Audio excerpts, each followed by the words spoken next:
আসসালামু আলাইকুম বন্ধুরা, কেমন আছেন সবাই? আশা করি সবাই ভালো আছেন।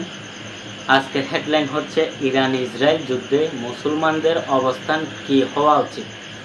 তো চলুন শাহেখ আহমদুল্লাহ সাহেবের এই বক্তব্যটি আমরা শুনে আসি। তো চলুন শুরু করা যাক। ইরান ইসরায়েল চলমান যুদ্ধে আমরা মুসলিমরা কোন পক্ষ নিব? কেননা ইরানি মুসলিমদের আকীদা ও আমাদের আকীদার মধ্যে ব্যাপক পার্থক্য রয়েছে।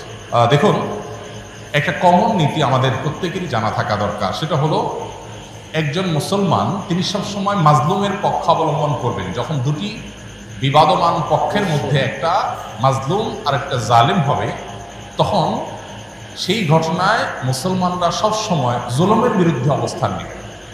এটা হলো কমন নীতি। এমনকি জুলুমের শিকার মানুষটা যদি অমুসলিমও হয়, তারপরেও তার প্রতি মুসলমানের সিম্প্যাথি থাকবে। মুসলমান কখনো জুলুমের সাথে সঙ্গ দিবে না, যদি জালেম মুসলমানও হয়। অতএব আপনার সাথে কোনো মাজলুমের যদি আকীদাগত মতপার্থক্য থাকেও, সেই মতপার্থক্য আপন জায়গায় থাকবে, সেটাকে আপনি রাখবেন, এবং বিরোধিতার জায়গাটা আপন জায়গায় থাকবে। কিন্তু এত সত্ত্বেও যদি সে জুলুমের শিকার হয়, তাহলে আপনি জুলুমের বিরুদ্ধে অবস্থান নেবেন। অন্তত সার্বিকভাবে, সামগ্রিকভাবে আপনি সেটার বিরুদ্ধে অবস্থান নিতে না পারলেও মানসিকভাবে হলেও তার বিরুদ্ধে আপনাকে অবস্থান নিতে হবে। এটি হলো মৌলিক নীতিমালা। মুসলমান কখনো জালেমের পক্ষে যেতে পারে না, মাজলুমের পক্ষ মুসলমান সবসময় নিবে। এক্ষেত্রে সূরা রোমের যে ঘটনা, সেটা আমাদের জন্য একটা বিশেষ নির্দেশনা হতে পারে।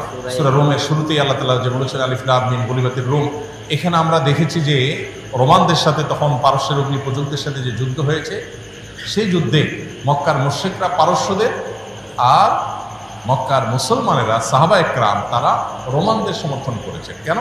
কারণ রোমানদের সাথে আকীদাগত মতপার্থক্য থাকা সত্ত্বেও তারা আসমানি ধর্মে বিশ্বাসী, মুসলমানরা আসমানি ধর্মে বিশ্বাসী। এই জায়গাতে মিল আছে, এই যে ঐক্যের একটা যোগসূত্র আছে, সেটার ভিত্তিতে তাদের প্রতি সমর্থন ছিল। আর পারস্যের তারা মুশরিক ছিল, ঐক্যের যোগসূত্র ছিল না সে অর্থে, এই জন্য তাদের বিরুদ্ধে ছিল।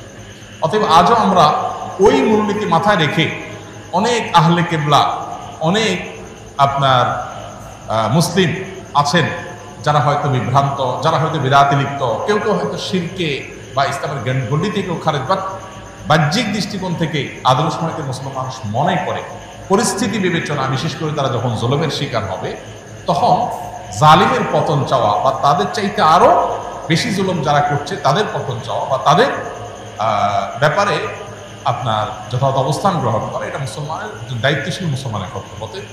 সেই স্ট্যান্ড বা সেই অবস্থানটা আমাদের এক্ষেত্রে হতে পারে।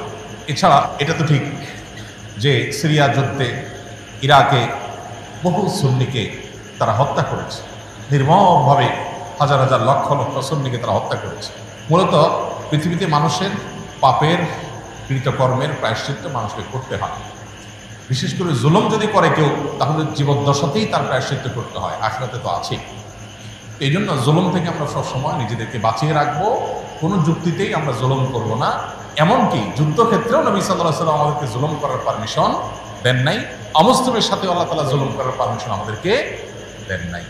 অতএব যেই জুলুম আল্লাহ নিজের জন্য হারাম করেছেন, হাদিসে কুদসিতে আল্লাহ বলেছেন, ইন্নী হারামতু যুলমা আলা নাফসি, হে আমার বান্দারা, তোমরা জেনে রাখো আমি নিজের প্রতি নিজ জুলুমকে হারাম করে রেখেছি। ফালা তাযালামু, অতএব তোমরা একে অন্যের প্রতি জুলুম করিও না। এটা আল্লাহর কথা, হাদিসে কুদসি তিনি বলেছেন। সো জুলুম থেকে আমরা হাজার মাইল দূরে থাকবো, আমার দ্বারা যেন কারো প্রতি অবিচার না।